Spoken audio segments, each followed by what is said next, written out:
తప్పకుండా సార్. నమస్తే అండి, నా పేరు బాలగోవింద్ రాజు, హైదరాబాద్ ఎగ్జిబిటర్ని. అయితే ఈ విషయము టికెట్ రేట్ల కన్ఫ్యూజన్ అనేది మనం కళ్ళ ముందు చూస్తూ ఉన్నాం పోయిన 3-4 ఇయర్స్ నుంచి కూడా. అది ఒక పీక్ లెవెల్కి వచ్చిందండి ఇప్పుడు. అంటే ఒక ₹1000 టికెట్ అనేసరికి ఆడియన్స్ ఒక 2-3 డేస్ దాకా ₹1000 టికెట్ అనే మాట వ్యక్తం చేశారు థియేటర్లలో. సో దానివల్ల ఎంతోమంది ఆడియన్స్ రాలేదేమో అనే భావన అయితే క్లియర్గా ఉంది. No doubt Pushpa movie was a hit, but ఫీల్డ్లో మాకు తెలుసు ఒక 40 మంది థియేటర్ ఓనర్లో మాట్లాడుతున్నాము.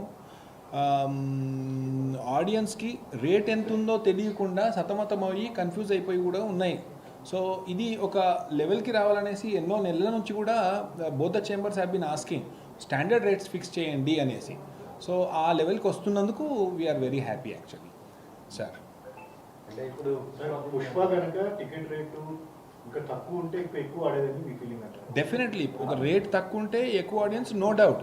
అయితే ఇక్కడ వచ్చే ప్రశ్న ఏముంటుంది, ప్రొడ్యూసర్కి రావాల్సిన డబ్బులు రావు కదా అనేది ఒక మాట వస్తుంది. సో మనం ఎటు దిక్కుపోవచ్చు అంటే, ఇందాక మేము పోయిన 2-3 మంత్స్ నుంచి కూడా డిస్కస్ చేస్తున్నాము.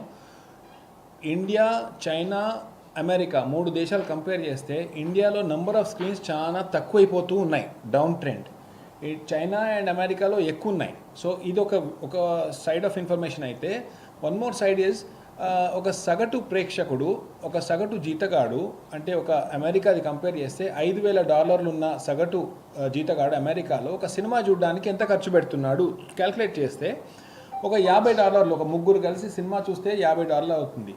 $50 $5,000కి 1%. అంటే ఒక సినిమా చూడడానికి మనం 1% షేర్ చేస్తున్నాం అమెరికాలో. ఇక్కడ ఇండియా కంపేర్ చేద్దాం. సగటు జీతగాడు 25,000 జీతగాడు అనుకుందాం, మనందరికీ 25,000 శాలరీ అనుకుందాం.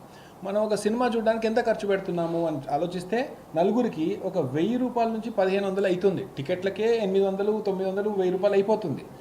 ఇంకా 500 ఫుడ్ అనుకోండి. 1,500 5,000కి ఎంత అవుతుందండి? More than 5-7%. సో ఒక 5-7% మనం ఆడియన్స్ నుంచి లాక్కుంటున్నాం కదా ఒక పెద్ద సినిమాకి. చిన్న సినిమా చూడడానికి డబ్బులు లేవు. సో ఈ పాయింట్ మన ఇన్ఫర్మేషన్ అండ్ బ్రాడ్కాస్టింగ్ మినిస్ట్రీ దగ్గర నుంచి వస్తుంది. Number of